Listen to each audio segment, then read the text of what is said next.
ইসলাম কি রাষ্ট্র ব্যবস্থায় যাওয়ার কোনো প্রয়োজন আছে না নাই? আচ্ছা, রাষ্ট্র ব্যবস্থা ইসলাম গেলে কি উপকার আর না গেলে ক্ষতি কি? না গেলে উপকার কি আচ্ছা, গেলে উপকার কি?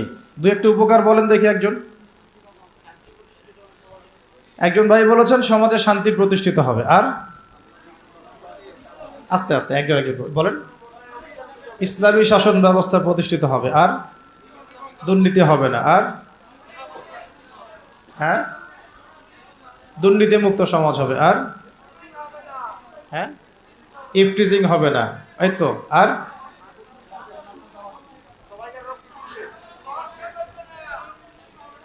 কোন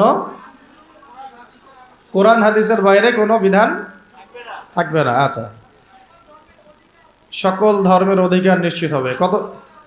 হ্যাঁ, রাষ্ট্রের উন্নতি হবে।